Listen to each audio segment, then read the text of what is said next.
We're going to continue on with this week's tutorial videos. And this is going to be Friday's lesson. And Friday's lesson is going to be a combination of A3 and A4. And it's going to start off with parent functions and move on to some function characteristics. The parent function is going to be a real short, quick lesson. Just reviewing some of the parent functions you studied in previous courses and maybe expanding on some of the concepts. The main objective of parent functions, and you can see them here on this screen, is that I want you to be able to, when I say in class cubic function, have a general idea of what it looks like. It should pop in your head within a second or two. Or when I talk about log versus exponential, you have an idea of those characteristics.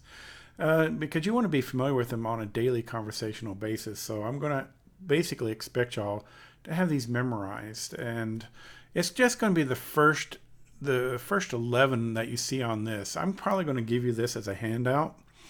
And the first 11, you start with the constant and the stuff that you studied, all the way back from middle school. And let me see. It'll be these 11 right here that you studied up through your previous courses. And we'll talk about rational later in the course. And of course, we'll talk about the trig parent functions when we get to the trig unit. Some of these we don't discuss a whole lot. They'll pop up again maybe in your calculus class and some other things. But for our courses, we tend to spend a lot of time on, like the cubics, the logarithmics, so on. Okay, so let's move on to the second half of the lesson. That'll be A4, and there's going to be 4 parts to this video. And I'm just going to talk about finding zeros and Y-intercepts. Hopefully this is a fundamental review for you, just to be real quick. And what we have here is a basic quadratic, one of our more common functions that we're going to deal with. And finding the y-intercept is real easy because this is in standard form. There's our y-intercept. It's going to be -10. But that won't always be so intuitive. And finding zeros, there's many different ways to find zeros. Now, this one right here is a factorable form. We can easily factor this. But you can also use completing the square or the quadratic formula if you needed to. So let's go ahead and factor this to find the zeros. So first of all, when we're solving for the x's, we're going to just go ahead and change that out to 0. So we have 0 is equal to 3x squared plus x minus 10. The most common method that algebra teachers teach this to students is taking the first term times the last term and getting -30. And this is more a technique. It's not necessarily the only way you can do this. And what plus what is equal to the middle term of 1. Okay. Well, the factors of 30 when give you 1 is going to be 6 and -5. Now the negative goes with the 5 because the bigger number always gets this sign.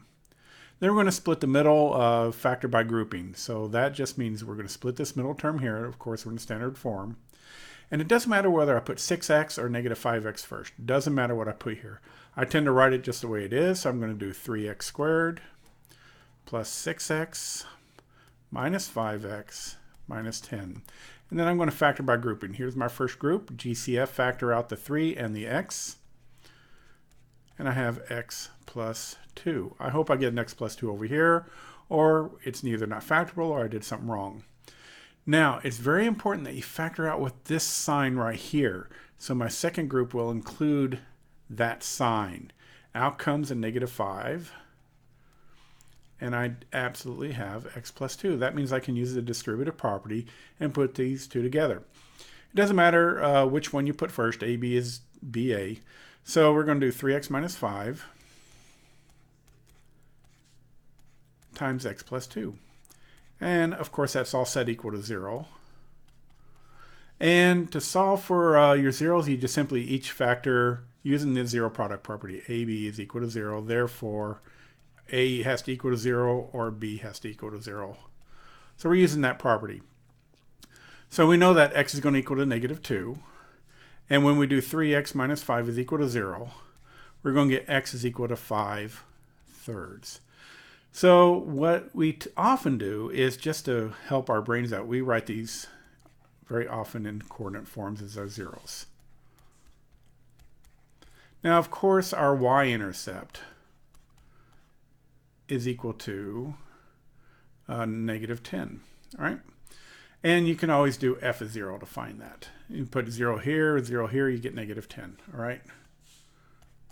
All right, next example. Now this is one that can't find the intercept that quickly. You have to think about it for a second. So let's go ahead and let's find the zeros first. So we're going to set this equal to 0. And we're going to do our inverse property. So I'm going to square both sides. I'm going to add x squared over here to get this situation. Then I'm going to take the square root and take both roots. And my zeros are plus or minus square root of 10. And again, I can write this as a coordinate. And there we go. Oops. And I'm trying to go a little too fast. There we go. There we go. And let's find our y-intercept. Well, our y-intercept is we're just going to, when it crosses the y-axis, we know our x is 0. So we're just going to do f of 0 is equal to this. And put a 0 right there. So we get square root of 10. So this is our y-intercept. So that is pretty much it for this one. I'll do the other 3 parts here shortly.